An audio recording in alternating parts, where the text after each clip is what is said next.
But I was never too worried.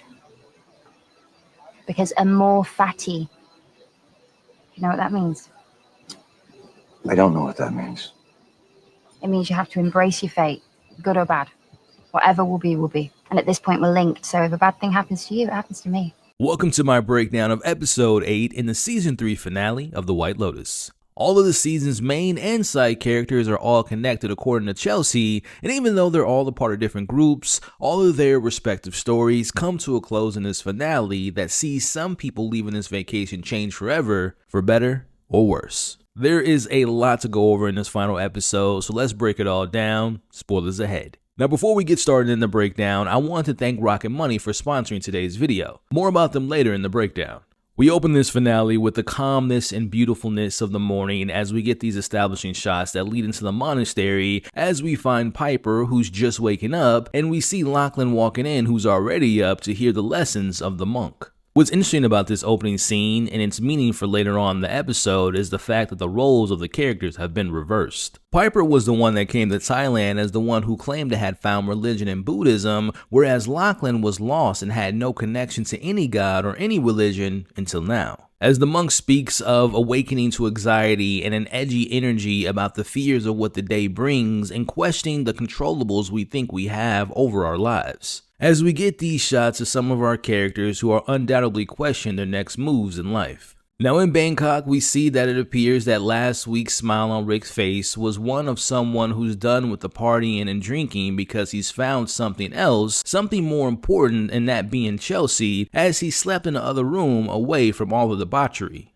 He sees Frank in the living room still having fun with the women of the night, and it's clear that he's fallen off the wagon and gone back to his old ways thanks to his old friend Rick. Now Frank tries to convince Rick to stay with him and have more fun as more women arrive, but Rick is done, and he says without actually saying it, but in my mind he's done with everything that comes with this particular lifestyle because again, he's got something more important to him now in his life. Now, admittedly, yes, Frank's a grown-ass man and he makes his own decisions, but I feel like this is another example of how Rick has affected characters' lives for the worse. Obviously, one being Chelsea and Jim, who we'll talk about later, but in this scene, he was the one technically responsible for dragging Frank back into this mess, and he's not willing to at least try to get Frank to stop. Rick to me is definitely not only a shitty boyfriend, but also a terrible friend in general. Now back at the hotel, we see Guy Talk telling Mook that he's planning to actually take an action and telling his supervisor that he has valuable information about the robbery, and you can tell that this excites her because of her feelings of her wanting him to take action and getting that promotion. Now it's important to keep moments in mind like this for the character Guy Talk because it hints at a decision that he makes later in the episode, which is him committing an act of violence. We see Jaclyn finds Kate outside and wonders if she's seen Laurie, who's been MIA since the previous night, and instead of for Kate checking in on her, I believe for the first time since being on this vacation, we see Jaclyn doing the checking in instead. Now Jaclyn tries to wake up Laurie and invite her to eat with them, but Laurie still wants to get some more sleep from her long crazy night, as this is where Jaclyn finally apologizes for sleeping with Valentine. Now to take things even further, we see Jaclyn says to Laurie that she wants to be her friend. Now I think she's speaking in the sense of acknowledging her feelings and not brushing them under the rug, which is something that she's most likely done to Laurie in the past. Now the question is, will Laurie take that interaction as something that was genuine or something that comes from a fake facade that they've built for one another?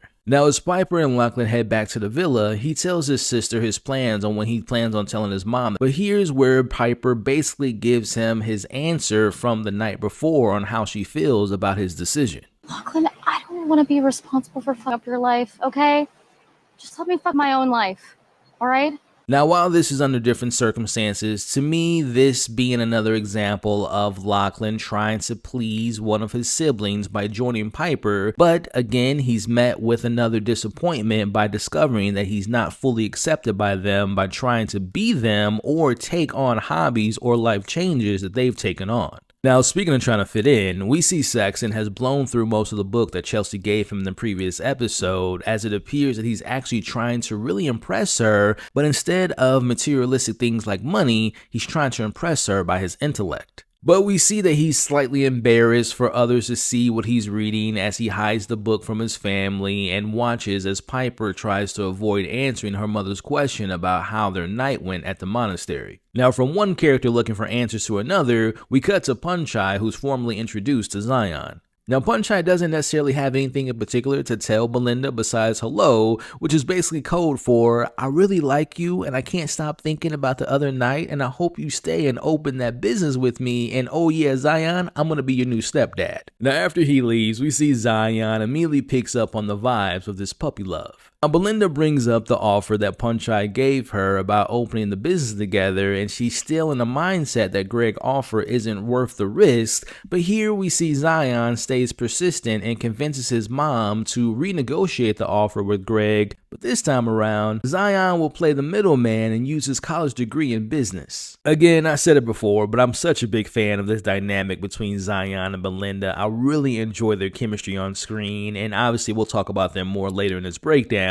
But man, it's moments like this and what we see later in the episode that I wish that we could have spent more time with them from the beginning of this season. Now, at the Ratliff table, Victoria forces Timothy to try to pry out of Piper how the night really went, and she initially pretends that it went well. Now, instead of downplaying Piper's experience, we see Timothy's actually leaning into what happened, even though this is against Victoria's advice, but he also still wants that validation from his family members that they don't need money to survive. But we end up seeing Piper actually says her truth, and she admits that she is a princess and she didn't like the food nor the sleeping arrangements, and the look on Timothy's face says it all. First it was his wife, then it was his oldest son, now it's Piper, yet another family member who's nothing without their money and can't live with the simplest things to get by, and she begins to even cry in this moment. While Victoria couldn't be happier, Timothy's only got one more member of his family to question if money is all that matters to determine if he's going to ultimately take out all of their lives. Now, I spoke to this in my full uncut live reaction the other night, but I don't personally think Piper's reaction makes her a bad person. But instead, she's a victim of her environment and accustomed to privileges that she's been born with. If anything, I look more to the parenting style of Timothy and Victoria of raising their children to only knowing one way of life and having things handed to them versus the other way around, and Piper's really getting that first experience of seeing how life would be without mommy and daddy being around. Now, after avoiding his brother for most of the last few days, we finally get to hear from one of them about that night. Now, if you notice something earlier in this conversation, it's the subtle mention from Jaclyn about willingly drinking one of his brother's smoothies, which is obviously foreshadowing for later. Now, after telling his younger brother that no one's going to make him a man, he has to do that on his own, and we see Saxon's back to leave, but this is where Jaclyn confronts his older brother about the silent treatment he's been giving him. Like, it's okay for you to, worship me, but don't, worship me. Now, Jaclyn mans up in this moment, and he tells his brother that all he cared about was getting off, and he thought that he was helping him by doing that because, as it was said weeks ago, he's a people pleaser. Saxon cuts off his brother and never wants to speak about this ever again. It was so interesting to me to see that the very next scene is of Laurie looking down at her friends at the pool and knowing her monologue later in this episode about finding religion and God and people and work, and paralleling that to Jaclyn's scene where he sees some form of self through pleasing his brother and sister, even if it's against what he actually wants. Listen, I can't say I fully understand his reasons why to doing what he did, but I feel like this to me told me that he was never physically attracted to his actual brother, but instead it was his own way of literally thinking that he was doing the simplest thing by pleasing him in that moment, but wasn't thinking beyond that moment and thinking about the mental ramifications of his actions. So before we continue with this breakdown, let's talk about today's sponsor, Rocket Money. As a content creator, I'm constantly trying to stay on top of keeping up with all the latest movies and shows. That means I'm subscribed to, well, let's just say a lot of different streaming platforms. And if you're anything like me, you're a fan of action, comedy, science fiction, sports, all the good stuff out there, you might find yourself subscribing to a few too many services. But here's the thing, we all do it. You sign up for a free trial to something cool, and then life happens. I'm talking days, weeks, months go by, and you totally forgot that you're still subscribed. But guess who didn't forget, because they're still billing you every single month. Look, I'm guilty of this, and I bet that a lot of you all are too. It wasn't until I finally realized, with the help of Rocket Money, that I was almost spending $250 a month on subscriptions. Yeah, that's when I knew that something just had to change. Especially when I realized that I wasn't even using half of them. So that is where Rocket Money came to the rescue.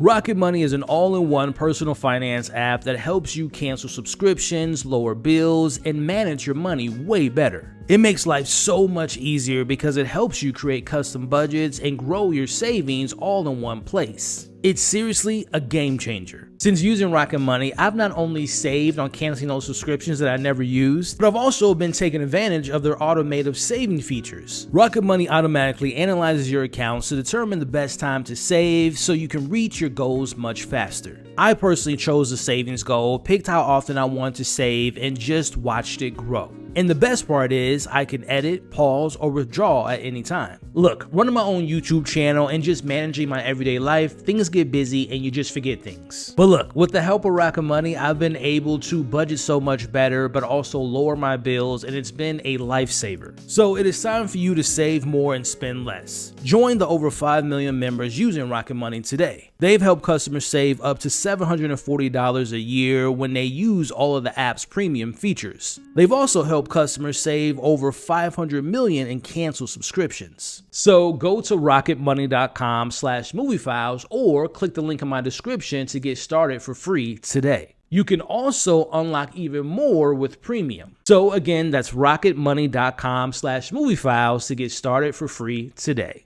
Now, as we come to the end of the first act of this episode, we see Guy Talk trying to actually do his job as she questions Valentine about the names of the men he saw him with the night before, planting the seed in Valentine's head that he knows exactly who they are and his involvement in the robbery, as Valentine doesn't break for now as he goes on about his day. Now, at this point, Saxon knows his normal routine of how he normally gets women's attention hasn't been working on Chelsea, and he now is trying something more personal as he lets her know that he's almost finished reading the book that she gave him the night before. Now, Chelsea is actually impressed by Saxon, but she still isn't falling for his game, which I will say I do believe he's actually trying with her and not being a douche, but unfortunately for him, Chelsea's taken as she sees Rick and runs in his arms. Now, before moving on, it wasn't until my second rewatch that I noticed this. In this moment where Chelsea talks to Saxon about this book that reads about the universe and how people are in groups,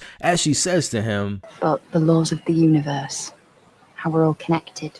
She has this theory that there are different groups, and we're in these groups with people we know and people we don't know.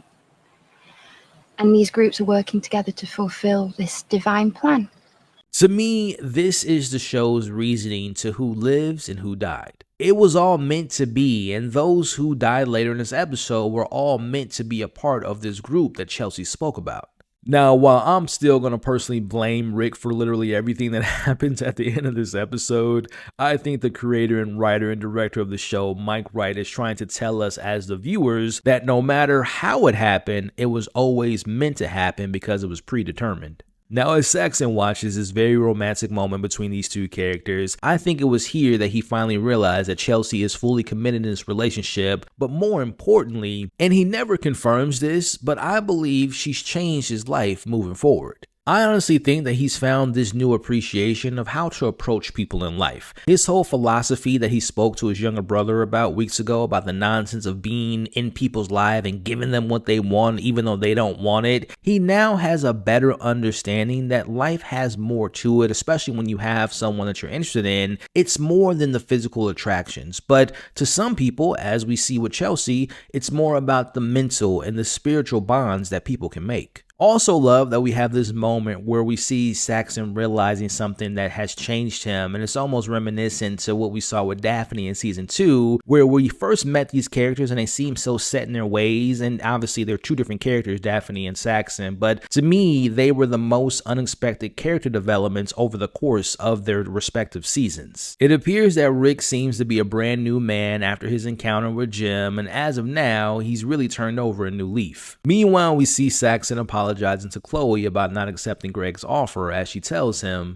It's fine. I'll find someone else. This to me proves my point even further, that him literally seeing how physical attraction can only go so far and people move on from one person to the next without making a real connection. This again was something I really come to appreciate on a rewatch, and that's coming to appreciate Saxon's arc over this season. Now this was something I picked up on my rewatch, and it's a really quick scene, but before Timothy tests Jaclyn, we see Piper shopping with her mother and her encouraging her to buy whatever she wants as a reward for not deciding to stay in Thailand. Which again is just more proof for Timothy that his family isn't built for a life without money. Now after being left disappointed by every single member of his family, Timothy has a question for Jaclyn. Think you could live with no money? I mean, no money. No house. Nothing. Yeah, I think I could. Now after that response, Timothy encourages his son to enjoy the rest of his last day in Thailand, and this right here is the face of a man who's at least happy that he's got one member who's not all reliant on money, and he's thinking at least one person can carry on his family legacy. Look, at least one of Timothy's kids turned out okay, minus the sibling hand job, of course. Now, as I broke down weeks ago, the side effects of lorazepam were causing paranoia, impaired memory, judgment coordination, but also causing suicidal thoughts. As we've seen those thoughts being fantasized over the past few episodes, but now it comes into reality as Timothy takes the sack of seeds from the deadly fruit and blends it into the blender for later. Meanwhile, we see Valentine comes clean to Guy Talk, and like his friend Alexei, he tells him this story. Please don't say anything. If you do, I'm dead. They will deport me, I go back to my country, I'm dead. My friends, all of us are dead. They can't work, they have no way to make money here. If you say something, you're killing me. To me, I feel like this was just made up. He was just trying to give him a sob story so he wouldn't turn him in, which we'll see later on it actually works. But this conversation is interrupted by Fabian telling him to see if Jaclyn will be okay with her taking pictures with Sartala, who's returning with her husband soon. Now, this is my favorite scene of the episode, as we watch Zion showing off his talent and demands control of the room and most of the conversation. He's here to talk business and get to the bottom line. Now, Zion, being the smart man that he is, he starts the conversation off light by explaining to Greg his mother's plights, and he knows his first offer won't be enough, but instead, they're going to need $5 million. $5 million.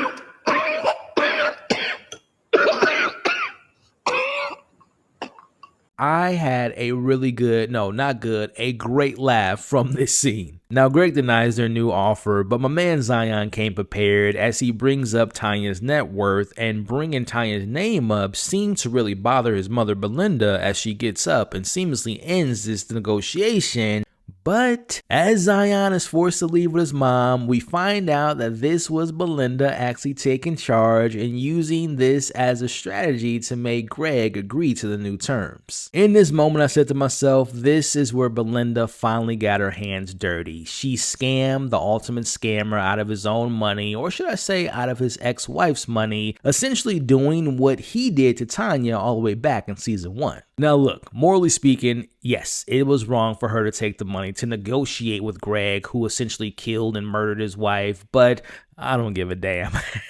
Nor does Belinda. This, if you think about it, she doesn't owe Tanya any alliance. Like, they weren't like best friends. They didn't grow up together. So at the end of the day, most of these characters in this show are morally great characters. And Belinda, for better or for worse, she allowed the money to take over to chase and pursue her own dreams. Now back with Guy Talk, he admits to Mook that he's not built for this job and he's thinking about quitting. Now she doesn't want him to quit, especially after all the years that he's put in at this job, and she goes on to say that she thought that he was different and wanted to be successful, but it seems that he lacks the confidence to do so. As we watch him invite her to another date, but all of a sudden her mother's back has been hurting and she wants to reschedule it. This, like earlier, being another character experiencing letting someone they care about down and the rejection getting to them and making them force themselves to conforming into the person that they want them to be instead of for who they are. Essentially, folding under pressure. As we come to the tail end of the second half of this episode, it is now time for the guests of the White Lotus to have their final dinner, or some would say their final supper, as we watch Timothy takes the last of the lorazepam. Now at dinner, we see Timothy makes a request. Fun if we make cocktails in the room later. Pina coladas. You can bring some rum and mixers to the villa. Get them sent there. As he sets forth his plans to end their vacation in a very unexpected way and lets Locke know that he won't be drinking tonight. Now, before we say goodbye to our last scene with our group of friends, we see Valentine awkwardly inviting them to take in the photo with the owners the following morning, and this being the first time that Valentine and Jaclyn have spoken since hooking up. Meanwhile, we see Belinda on her phone checking to see if Greg sent her over the money, and we also have a very important moment between Chelsea and Rick. We see Chelsea is still on cloud 9 about his newfound self, and we know that she's happy and knowing that she won the war for Rick's heart and joy, and tells him that she wasn't worried about losing because of the title of this episode. Amor Fati, embrace your fate, good or bad. Remember what she said earlier to Saxon, and know after saying that, followed by this, I think we're going to be together forever, don't you? This to me was her officially sealing her fate. Just remember what Chelsea told Rick all the way back in episode 1, where she told him that she will give him back his joy no matter if it kills her. But the moment that got me, if I'm being honest, is when Rick tells her that the plan is for them to be together forever, which obviously is a callback to later and seals their fate together forever. But to me, this was earned. Like, if I'm being honest, and I'll talk about this further later, but this relationship to me was the most tragic, but also had some real emotions that I feel were earned throughout the entire season. Again, calling back to my initial reaction after seeing the episode for the first time on Sunday night and doing my live stream, I felt the closure here for the ladies wasn't satisfying, but again, after a rewatch, I feel differently now. As we watch both Kate and Jaclyn sharing their thoughts about how grateful they are that they're on this trip together and being happy in the moment. As Laurie takes the time to share her feelings about how the vacation has been going, as she tells them, It's funny because if I'm being honest, all week I've just been so sad.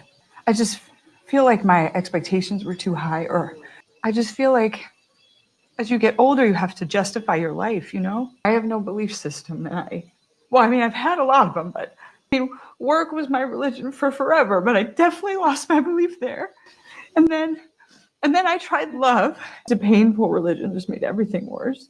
And then, even for me, just like being a mother, that didn't save me either. I'm not gonna lie, I thoroughly enjoyed this monologue from Laurie. Even on my first watch, it was something that really stood out to me because the part about her using others to believe in or to put her faith in as a form of religion really spoke to me. And Carrie Coon's delivery in the scene was quite profound. Now again, I initially didn't like the closure that we got with this particular plot with our friend group that I was hoping for, but watching Laurie talking about being in the moment and the appreciation of the now and putting aside their past differences or what can happen in the future, but living in the present and how they're loving the time they have one another, I still don't feel 100% satisfied, but I do appreciate it a little bit better now as we watch them together and happy, even if this is the last time they're going to be together as friends. And that's the key of it all. Friendship has its highs and lows, its ups and downs, its good days and bad days. But again, I came to appreciate this a little bit more, even though I felt like there were some unresolved things that weren't spoken of that was built up early in the season.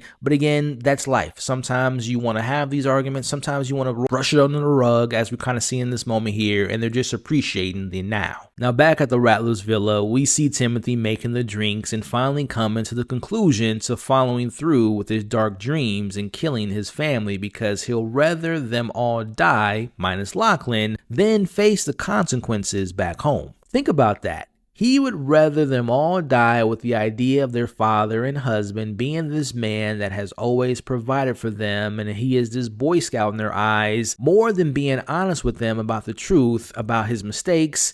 That's just crazy to me. But unfortunately, some people do this. As we watch Timothy hand all of them drinks one by one, again except for Jaclyn, as he gives this speech to his family. I couldn't ask for a more perfect family. Job is to keep all that from you, to keep you safe.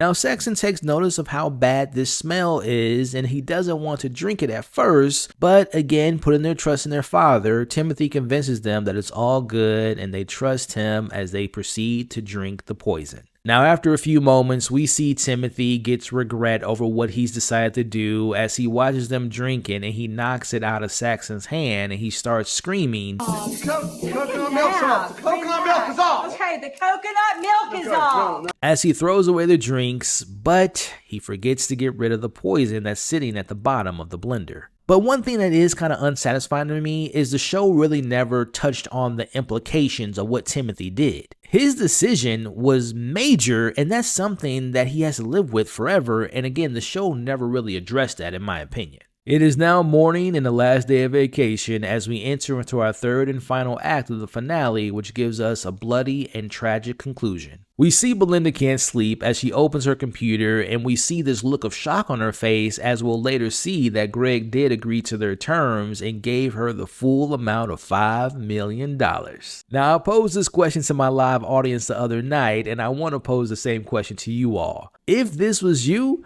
what is the first thing you're doing if you woke up to $5 million in your bank account? Let me know your thoughts on that in the comments below. Now, we see the Hollanders have arrived, and we actually get some foreshadowing here from the bodyguards who's picking fun of Gaidak, who got hit in the head from the robbery. It's funny because both of them are about to get a headshot of their own soon. Gaidak speaks to his supervisor about the robbery, but here's where he keeps Valentina's friend's secret to himself and he doesn't rat them out about the robbery. Now, as he tries to quit, we see his supervisor prevents him from doing so, and he tells him that he's a good worker and he's a good guy in general, and I think we can all agree that yes, Gaidak is a good guy, but I definitely don't think that he's good at his job. Now, back with Belinda, we see her celebrating with Zion, and she tells him how the conversation went between her and Greg. Now, Belinda and Zion are happy as hell, and rightfully so. I would be doing the same thing if I had that in my bank account right now. But she tells him that they're leaving Thailand ASAP because she doesn't want to be anywhere near Greg just in case he changes his mind.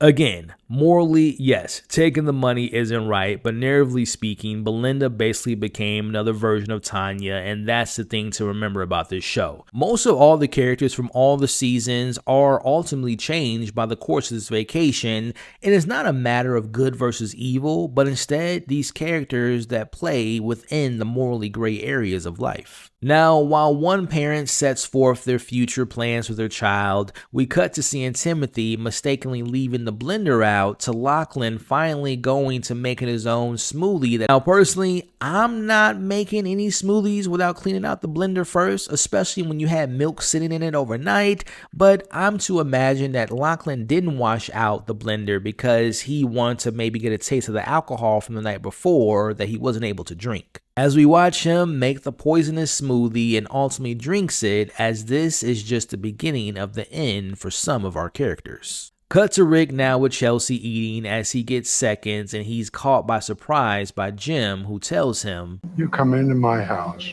lie to my wife. Get the fuck out of here. He proceeds to tell Rick that he remembered his mom and calls her a drunk and a slut and now a liar for making Rick think that his father was a great man. Now, obviously, we know what the reveal is of Jim being Rick's father later, but to speak to this moment of Jim basically poking the bear. To me, Jim and Rick are two of the same people. They allow their anger to get the best of them. I believe Jim was being hateful and honest at the same time, because him saying Rick's father, who we know to be as him, was a good guy, to me, that was him admitting to saying, I'm not a good guy. I'm not a good dad. You didn't miss out on anything. So he was being honest, but at the same time, he was also being mean and hateful, saying those bad things about Rick's mom. Now, Jim shows Rick his gun for protection as he returns back to the table completely broken as he tells Chelsea what just happened. Chelsea sees him slipping back to his old ways of allowing trauma to dictate his decision making as she tells him, Stop worrying about the love you didn't get. Think about the love you have.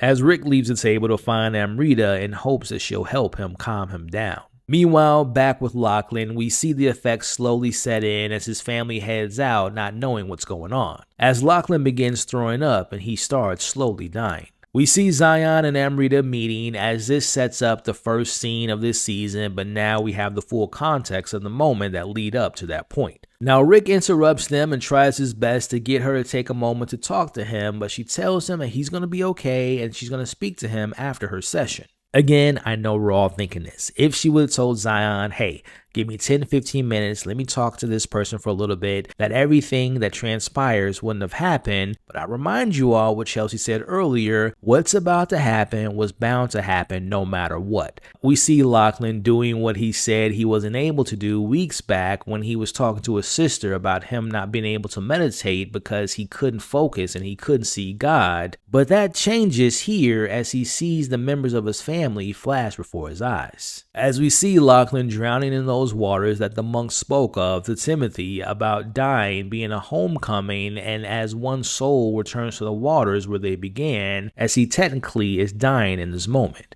As we see Timothy finally waking up to finding the blender has been used, as he sees Lachlan outside unresponsive and him trying to wake his son up and screaming and yelling for help. Back with Rick, he takes notice of the ladies meeting Jim and preparing to take the photo. Rick takes notice that the bodyguards are just as bad at their job as Gaitak, and he sees his opportunity to get back at Jim. Meanwhile, we see Belinda lets Punchai know that she'll be leaving Thailand and she won't be starting a business with him, as she tells him, "Circumstances have changed for me, and I just can't commit to anything right now." My first thought was immediately recalling what Tanya said to Belinda back in season 1, but now we see Belinda saying and doing the same thing to Punchai.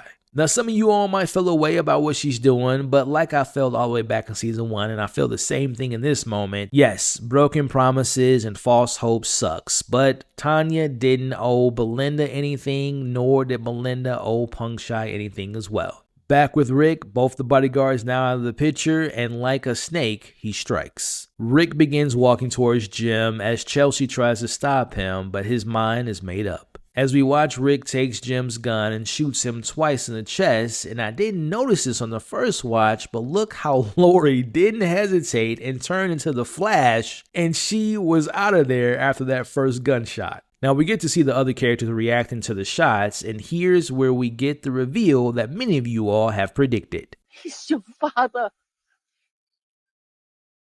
He's your father. He told me. He's your father. Now Rick doesn't have a second to process what he just heard, as the shots from the bodyguards are fired at him, and this is where Gaitak takes the gun and heads towards the action. Which, speaking of Gaitak, y'all remember those head jokes the bodyguards were saying towards him? Well, we see Rick's a great shot and he manages to shoot both of the bodyguards in the head. Now you notice that one of them falls in the water, and this being the body that Zion saw back in episode 1. As Rick kills both men, he turns around and sees that Chelsea got shot. The importance of this moment is the number 3. Rick shot Jim twice and Chelsea was shot once, equaling 3 shots. Now Rick shoots and kills 3 men, and remember what Chelsea said weeks back, bad luck comes in threes. Rick and Chelsea's fate was already set in place ever since he didn't go shopping with her and she was held at gunpoint, which if you think about it, that was actually foreshadowing her being shot, and then getting bit by a snake, and this essentially being a metaphor for Rick being the snake that eventually became her poison. As Rick weeps and begs that she stay alive, but unfortunately, and this was a very sad moment and probably the most tragic death of any of the seasons,